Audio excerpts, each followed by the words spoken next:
साथियों सलाम नमस्ते सत श्री अकाल और जय भीम जोहार। साथियों जिसका इंतजार था, जी हां वो घड़ी आ पहुंची है दोस्तों। वही घाटशिला, वही जो सपना है भारतीय जनता पार्टी का। हालांकि दोस्तों आपको बता दूं 1952 से लेकर 2024 तक 18 बार विधानसभा चुनाव हो चुके हैं, जिसमें अविभाजित बिहार के समय हुए, अब बाकी झारखंड के गठन के बाद।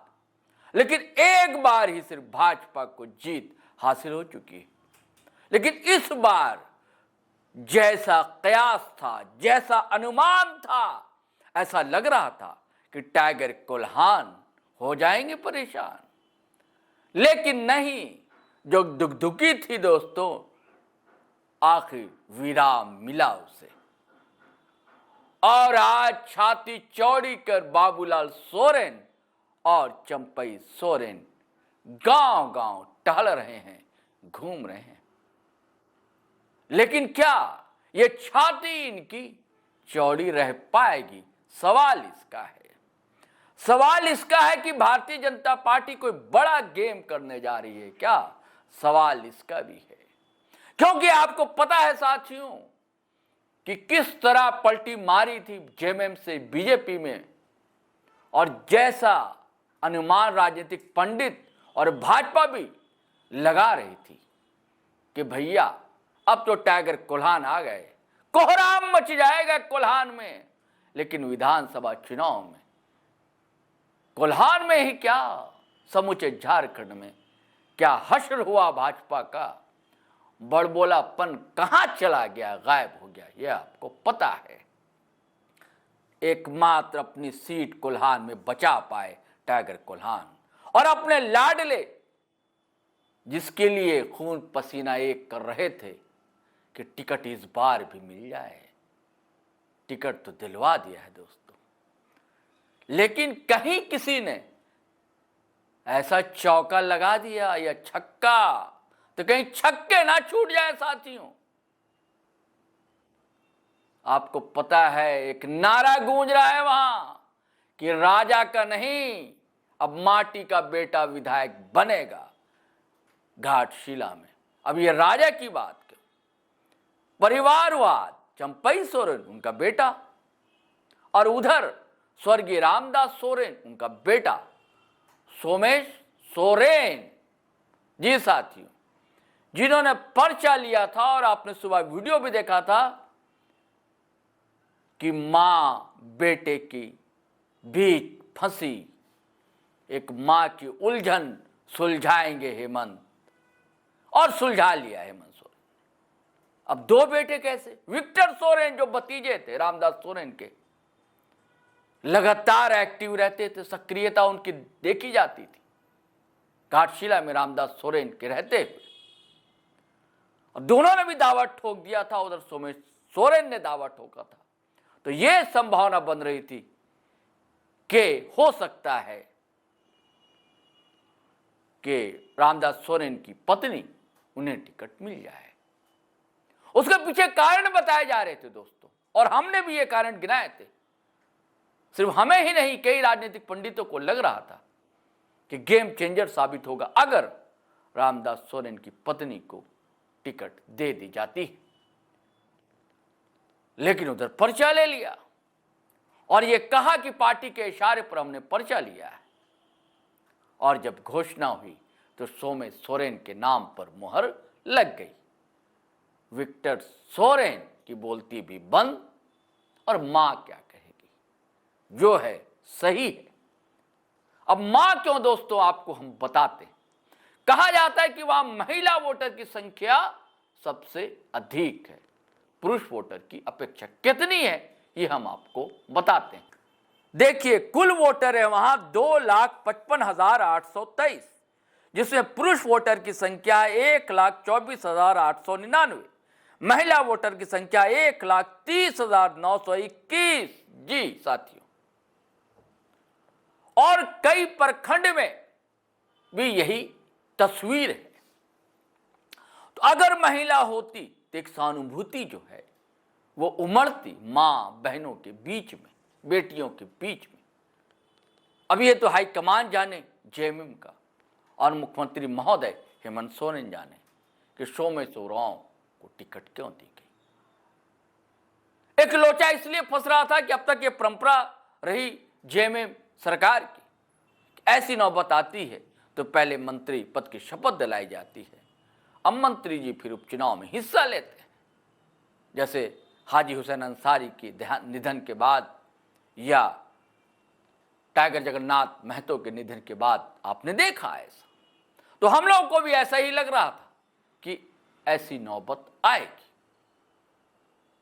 लेकिन उधर तो एक अलग नारा चल रहा है दोस्तों, और लोगों का कहना यह है कि रामदास सोरेन के काम से भी बहुत संतुष्ट जनता वहां नहीं है, पब्लिक वहां नहीं, और सोमेश का व्यवहार भी से भी लोगों को बहुत ज्यादा उम्मीदें नहीं। हालांकि मेहनत कर रहे हैं बाबूलाल सोरेन लगातार, और चंपई सोरेन भी लगातार, उनके तरफ भी झुकाव है लोगों का, ऐसा भी नहीं है कि नहीं है झुकाव, कि जो नाराज लोग हैं वो उधर जा रहे हैं, जिन्होंने जेएमएम को वोट दिया था वैसे लोग भी हैं, ऐसी खबरें हैं वहां से आ रही हैं। लेकिन बीच में जो एंट्री हो गई है दोस्तों जेल केम की और टाइगर जयराम महतो की बैठक हुई थी, आपको पता है, खुले आसमान के नीचे कल ही, और वहां से जो छन कर खबरें आई, और जो पिछला वीडियो आपने देखा था कि क्या सुशीला मुर्मू जेल कैंप के लिए उलगलान करेंगी, सूर्या हांसदा को नहीं भूले हैं जयराम। सूर्या हांसदा कितना मामला गर्म था दोस्तों, आपको पता है, लोगों ने इनकाउंटर को फेक बताया था, नेता प्रतिपक्ष बाबूलाल मरांडी भी लगातार रटते रहते थे, अब खामोश है वो, लेकिन मदद के लिए लोग नहीं पहुंचे थे। जयराम महतो की टीम पहुंची थी। सूर्या हांसदा 350 के करीब अनाथ बच्चों के लिए जो स्कूल चलाते हैं, आवासीय विद्यालय, उन बच्चों के लिए राशन जेल कैंप की तरफ से जाता है। तो संभावना उधर से यह कि अगर मान लीजिए सुशीला मुर्मू जो कि सूर्या हांसदा की पत्नी जेल कैंप टिकट देता है, तो ये जो महिला वोटरों की संख्या सबसे अधिक है, इनका झुकाव किधर होगा। और एक तीर से दो निशाना जिसे कहते हैं दोस्तों, आपको पता है कुर्मी विवाद जो है एसटी को लेकर गर्म है और आदिवासियों में नाराजगी है, और खास करके जयराम को लोग ज्यादा टारगेट कर रहे हैं। तो आदिवासी समाज के बीच ये नाराजगी भी दूर करने में मदद मिलेगी जयराम को और जेल कैंप को। तो साथियों, इसलिए यह मास्टर स्ट्रोक हो सकता है टाइगर जयराम महतो का, कि जो नाराज वोटर है उसे भी लगेगा नहीं, हमारा हमदर्द है, हमारा अपना है, वो अपने समाज की बात करता है तो हर कोई अपने समाज की बात करता है। हेमंत सोरेन भी तो डंके की चोट पर कहते हैं कि हम आदिवासी हैं, तो वो कहता है हम कुर्मी हैं। हर कोई कहता है, इसमें गलत क्या है।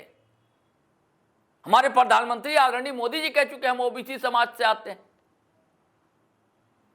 एक बार जाति का नाम भी लिया था, तो गलत तो है नहीं कहना। हर व्यक्ति को अपने समाज के लिए करता, अपने घर के लिए करता, अपने लिए करता है, हर कोई करे, हर समाज अपने लिए अगर कोशिश करे तो पूरा देश, पूरा सूबा, पूरा राज निखर जाएगा और विकास के पथ पर जाएगा। ऐसी बातें डॉक्टर विनय भरत जो अंग्रेजी के प्रोफेसर हैं और लेखक, उन्होंने बताई तर्कों के साथ। ये वीडियो भी आपने हमारे यूट्यूब चैनल पर देखा है दोस्तों। तो अब क्या बसातें बिछ गई हैं? जी हां, बिछ गई हैं दोस्तों, और रंग भरे जा रहे हैं। कुछ लोगों ने रंग भर लिए हैं, कुछ लोग भर रहे हैं, लेकिन तस्वीर क्या होगी, खुश रंग होगी या बदरंग होगी, यह देखने की बात होगी। और क्या ये आखिरी चुनाव होगा चंपई सोरेन के लिए? और अगर मान लीजिए बाबूलाल सोरेन चुनाव हार जाते हैं, पिछली बार 20,000 मतों से वो हारे थे, तो फिर क्या होगा? सारा ठीकरा चंपई दा पर फोड़ा जाएगा, पार्टी फोड़ेगी। और अभी तो अघोषित तौर से साइडलाइन है, फिर हो सकता है कि मार्गदर्शक मंडल में उन्हें भेज दिया जाए। इस आशंका से इनकार नहीं किया जा सकता। और अगर मान लीजिए बाबूलाल सोरेन जीत जाते हैं दोस्तों, बाबूलाल सोरेन अगर जीत जाते हैं, तो जीत का सेहरा फिर भाजपा अपने सर पर ताज के जैसा झमझमाता चमकता लगाना पसंद करेगी। घाटशिला का चुनाव जो घाट घाट पानी कौन पिएगा कौन पिलाएगा, परीक्षा है, इम्तिहान है टाइगर कोल्हान के लिए भी और मुख्यमंत्री हेमंत सोरेन के लिए। हालांकि अब तक ये कहा जाता रहा, ये धारणा रही है कि उपचुनाव जो होता है, जो सत्ता में शामिल होता है उसी का होता है, यानी कि उसकी झोली में ही जाता है। लेकिन यहां जैसे समीकरण अब देखने को मिल रहे हैं दोस्तों, तो ये चुनाव आसान नहीं है, बहुत कठिन है। डगर पनघट की कहते हैं ना, तो बहुत कठिन है चुनाव घाटशिला का दोस्तों। अब देखने की बात होगी क्या तस्वीरें उभर कर आती हैं, लोगों के क्या रुझान आते हैं। आमने सामने दो साहबजादे हैं, शहजादे हैं, जनता की प्रतिक्रिया आनी बाकी है दोस्तों।